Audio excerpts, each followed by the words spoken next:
എന്റെ പൊന്നോ, ഞാൻ കണ്ട് 2021-22 ഞാൻ കണ്ട അർജന്റീനയെ ഞാൻ ഇന്ന് കണ്ടിരിക്കുകയാണ്. ഇംഗ്ലണ്ടിലെ 1-2 ഗോളുകൾക്ക് അർജന്റീന തകർത്തു വിട്ടിരിക്കുകയാണ്. അർജന്റീന ഈ ഒരു വേൾഡ് കപ്പിലെ ഗ്രൂപ്പ് സ്റ്റേജിന് ശേഷം കളിച്ച നോക്കൌട്ട് മത്സരത്തിൽ ഒന്നിൽ പോലും അർജന്റീനയ്ക്ക് ഒരു സർവാധിപത്യം പുലർത്താൻ പറ്റിയില്ല. പക്ഷേ ടോപ്പ് ടീമിനെ കിട്ടിയപ്പോ, ഇംഗ്ലണ്ടിനെ പോലെ ഒരു ടോപ്പ് ടീമിനെ കിട്ടിയപ്പോ അവർക്ക് മുകളിൽ സർവാധിപത്യം.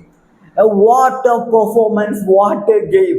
കളി തുടങ്ങി 5 മിനിറ്റ് ആയപ്പോ തോമസ് തുഷേരിക്ക് തലയൊക്കെ ചൊറിഞ്ഞ് ആളുടെ കിളി പോയി. അത്രയും ഹൈ ലെവലില് ഫിസിക്കൽ ഗെയിമാണ് അർജന്റീന സ്റ്റാർട്ടിങ് കളിച്ചത്.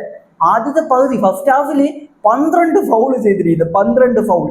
എനിക്ക് ഫിസിക്കൽ ഗെയിം ഭയങ്കര ഇഷ്ടമാണ്. ഈ ഒരു ഫിസിക്കലി കളിക്കുന്ന ഗെയിം, ലാറ്റിൻ അമേരിക്കൻ ഫുട്ബോൾ ഇഷ്ടപ്പെടാനുള്ള കാരണം അതാണ്. What A physical game. Starting ആദ്യത്തെ അരമണിക്കൂറിൽ തന്നെ കളി തീർന്ന്. അരമണിക്കൂർ നമ്മൾ ഫസ്റ്റ് ഹാഫ് കണ്ടപ്പോൾ തന്നെ 12 ഫൗളുമായിട്ട് അർജന്റീനയുടെ ഫിസിക്കൽ ഗെയിം എന്ന് പറഞ്ഞാൽ മാരക ഫിസിക്കൽ ഗെയിം, തൂക്കുമായിരുന്നു എല്ലാരെയും. അപ്പൊ തന്നെ തോമസ് തുഷേലിന്റെ കിളിയൊക്കെ പോയി. തോമസ് തുഷേൽ എന്തൊക്കെയോ ചെയ്യുന്നു. റെഫറി അടുത്ത് പോയി തർക്കിക്കുന്നു. മറ്റേ ഡഗൗട്ടിൽ അവിടെ ഇവിടെ ഒക്കെ അലഞ്ഞ് നടക്കുക തോമസ് തുഷേൽ. ആ ലെവലിലേക്ക് പോയി. തോമസ് തുഷേൽ എന്റെ വൺ ഓഫ് ദ ഫേവറേറ്റ് കോച്ചാണ്. ആളുടെ കിളി പോയി എന്ന് വേണമെങ്കിൽ പറയേണ്ടി വരും. അപ്പോൾ അർജന്റീന 1-2 ഗോളുകൾക്ക് ഇംഗ്ലണ്ടിനെ പരാജയപ്പെടുത്തി ഫൈനലിലേക്ക് പോയി. ഈ മത്സരത്തെ കുറിച്ചാണ് നമ്മൾ നോക്കുന്നത്. അപ്പോൾ വീഡിയോയിലേക്ക് പോകുന്നതിന് മുമ്പ് ജസ്റ്റ് ചാനൽ സബ്സ്ക്രൈബ് ചെയ്യുക. നമ്മൾ ഈ ഒരു മാച്ചിന് മുമ്പ് മാച്ചിനെ കുറിച്ചുള്ള ഒരു വീഡിയോ ചെയ്തിരുന്നു. അതിന് ഞാൻ വളരെ വ്യക്തമായിട്ട് പറഞ്ഞിരുന്ന ഒരു കാര്യം ഉണ്ടായിരുന്നു. ഇതുവരെ നടത്തിയ പെർഫോമൻസ് അത് നമ്മൾ നോക്കുകയേ വേണ്ട. ഇനി ഇത് നോക്കൗട്ടാണ്. ഇനി നടത്തുന്ന പെർഫോമൻസ് 2 മത്സരങ്ങൾ, തോറ്റാലും ജയിച്ചാലും 2 മത്സരങ്ങൾ. ആ മത്സരങ്ങൾ 90 minute, extra time, injury time, penalty, എന്തോ ആകട്ടെ, അവിടെ എന്തോ ഒരു പെർഫോം ചെയ്യുന്നു. അവിടെ ആര് പെർഫോം ചെയ്യുന്നു അവർ ജയിക്കും. അത്രേ ഉള്ളൂ. അതാണ് സ്പെയിന്റെ മത്സരത്തിൽ കണ്ടതും അതാണ്, ഇപ്പൊ അർജന്റീന മത്സരത്തിൽ കണ്ടതും അതാണ്. What a performance. തീ കളി എന്നൊക്കെ പറഞ്ഞാൽ ഇതാണ് സാധനം. ഇംഗ്ലണ്ട്, തോമസ് തുഷേൽ എന്താണ് നിങ്ങൾ ഉദ്ദേശിച്ചത്? 55-ാം മിനിറ്റിൽ ഒരു ഗോൾ അടിച്ച് 1 ഗോളിന്റെ ലീഡ് നേടിക്കഴിഞ്ഞാൽ അർജന്റീനയെ പോലൊരു ടീമിനെതിരെ ബോക്സിനകത്ത് ഇങ്ങനെ പെറ്റി കടന്നാൽ ജയിക്കാൻ പറ്റുമെന്ന് ആരാണ് പറഞ്ഞത് നിങ്ങളടുത്ത്? ബോക്സിനകത്ത് കിടക്കുവാണ്, എല്ലാവരും പോയി ബോക്സിനകത്ത് കിടക്കുവാണ്. എന്നാ പിടിച്ചോ, ബോക്സിന്റെ വെളിയിൽ ഒരു ഗോള്. വേറെ ലെവൽ ഒരു ഗോളാണ് ഇൻഫോ ഫെർണാണ്ടസ് നേടിയത്. What A goal, what A goal man, what A goal. ആദ്യം ഒരു ഷൂട്ട് അടിക്കുന്നു, അത് അവർ സേവ് ചെയ്യുന്നു. അതിനുശേഷമാണ് ആ ഒരു ബ്രില്യൻ സാധനം ആൾ അടിച്ചു വിട്ടത്. കിടിലൻ ഗോൾ. അതിനുശേഷം ലയണൽ മെസ്സി തളികയിൽ വെച്ചു കൊടുത്ത ബോളാണ്. തളികയിൽ സൂപ്പർ സബ്, നമ്മൾ കഴിഞ്ഞ കോപ്പയിലൊക്കെ കണ്ടതാണ്. സൂപ്പർ സബായിട്ട് വന്നിട്ട് ലൗറ്ററോ മാർട്ടിനസിന്റെ കിടിലൻ ഗോളുകൾ. ആള് ടോപ്പ് സ്കോറർ ആയിരുന്നു. Lautaro Martinez super sub Martinez എത്തി ഫിനിഷ് ചെയ്തു. തീരുമാനമായി. അതായത് 15 മിനിറ്റ് അവസാനം ഇരിക്കുമ്പോൾ 70-75 മിനിറ്റ് ഒക്കെ ആകുമ്പോൾ ഒരു മനുഷ്യൻ മിഡ്ഫീൽഡിൽ നിന്ന് വിങ്ങിലോട്ട് ഒരു മാറ്റമുണ്ട്. എൻ്റെ പൊന്നോ, അതിനുശേഷമാണ് കളി. 10-ാം നമ്പറിൽ നിന്ന് പഴയ 19-ാം നമ്പറുകാരനിലേക്ക് ഒരു പോക്കുണ്ട്. അതിനുശേഷം ആള് കൊടുക്കുന്ന ക്രോസുകൾ എണ്ണം പറഞ്ഞ സാധനം. ഈ ഒരു മാച്ചിൽ തന്നെ നോക്കിക്കഴിഞ്ഞാൽ മെക്കാലിസ്റ്ററിന്റെ ഒരു ഹെഡർ പോസ്റ്റിൽ തട്ടി തെറിച്ചിരുന്നു. മെക്കാലിസ്റ്ററിന്റെ ഒരു ഷൂട്ട് അതുപോലെ തന്നെ മറ്റേ പോസ്റ്റിൽ തട്ടി തെറിച്ചിരുന്നു. സത്യം പറഞ്ഞാൽ രക്ഷപ്പെട്ടതാണ്. ഒരു 60 മിനിറ്റിന് ശേഷം അവർ ആ ഫസ്റ്റ് ഗോൾ അടിച്ചു. അതിനുശേഷം പടപട അറ്റാക്ക്. അർജന്റീന പേ ഇളയതുപോലെ തലങ്ങും വിലങ്ങ് അറ്റാക്ക്. വേറെ ലെവല് കളി. ഒരു ത്രില്ലിങ് ഗെയിമാണ് ഞാൻ കണ്ടത്. ആധിപത്യം എന്നൊക്കെ പറഞ്ഞു കഴിഞ്ഞാൽ ഞാൻ ഒട്ടും പ്രതീക്ഷിച്ചിട്ടില്ല. അർജന്റീനയുടെ ഈ ഒരു വേൾഡ് കപ്പിൽ ഇതുവരെയുള്ള പെർഫോമൻസ് വെച്ചിട്ട് ഈ ഒരു മാച്ച് ഭയങ്കര ടഫായിരിക്കും എന്നാണ് ഞാൻ വിചാരിച്ചത്. ഇത്രയും കിടില കളി അർജന്റീന കളിക്കുന്നത് ഞാൻ പ്രതീക്ഷിച്ചിട്ടേ ഇല്ല. What performance. നമ്മൾ സ്റ്റാറ്റ്സ് നോക്കാം. 64% ബോൾ പൊസിഷൻ.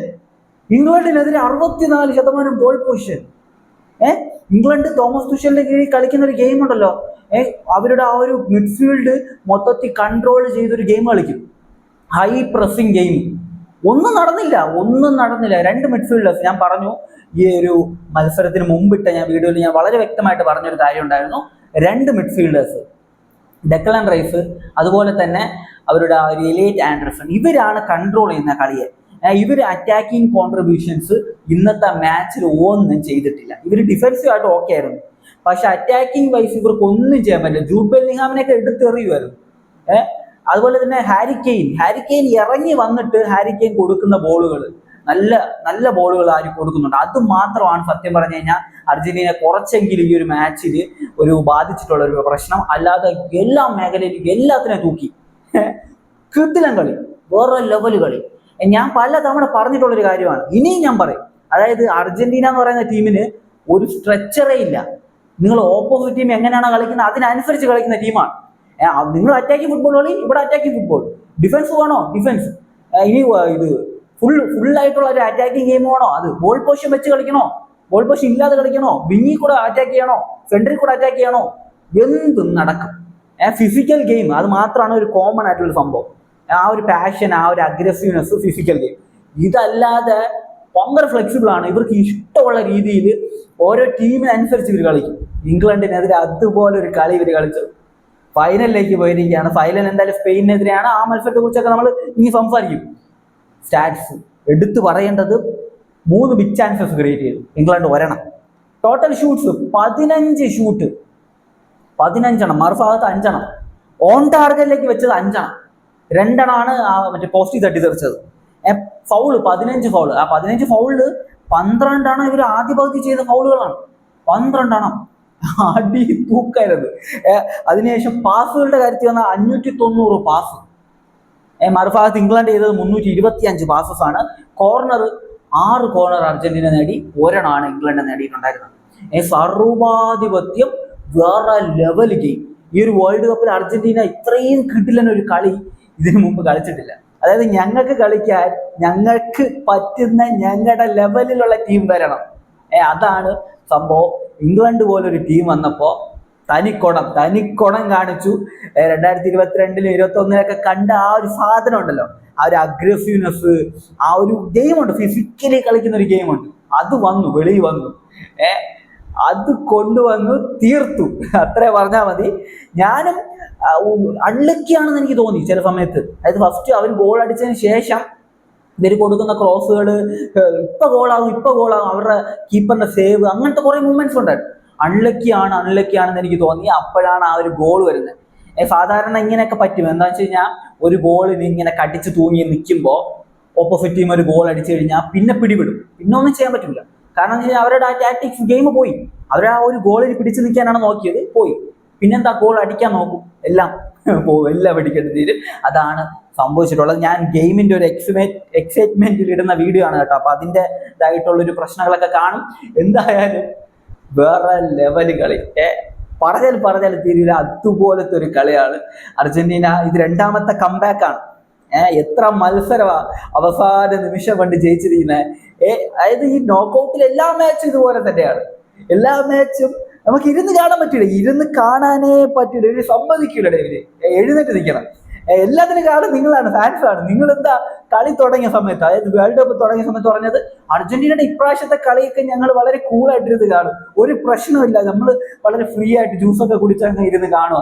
കണ്ടോ, ഇനി ഇരിക്കാൻ പറ്റുന്നില്ല, അതുപോലത്തെ ഗെയിമാണ്. നിങ്ങൾ പറഞ്ഞത് അവരൊക്കെ കേട്ടിട്ടുണ്ട്. അതാണ് സംഭവം, വേറെ ലെവല് കളി. 1.5 കളിയാണ് ഇവർ കളിച്ചിട്ടുണ്ടായിരുന്നത് ഗെയിം. ഞാനും സബ്സ്റ്റിറ്റ്യൂഷൻസ് ഒക്കെ വന്നപ്പോണ്ടല്ലോ, ലയണൽ സ്കാലോണി, എന്റെ മനുഷ്യ, നിങ്ങളുടെ പ്ലാനുകൾ, നിങ്ങളുടെ ഐഡിയാസ് ഉണ്ടല്ലോ, അത് ആർക്കും ഡീകോഡ് ചെയ്യാൻ പറ്റുന്നില്ല. അത്രയും ബ്രില്യൻ്റ് ആയിട്ടുള്ള ഐഡിയാസ് ആണ്.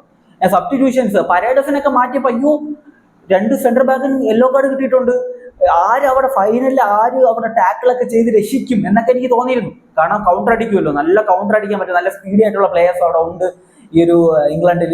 അപ്പൊ അങ്ങനെ വന്നാൽ എന്ത് ചെയ്യുന്നൊക്കെ ഞാൻ വിചാരിച്ചു. പക്ഷെ ഒന്നും നടന്നില്ല, മൊത്തത്തിൽ വാരി അങ്ങ് പൂശിക്കളഞ്ഞ്.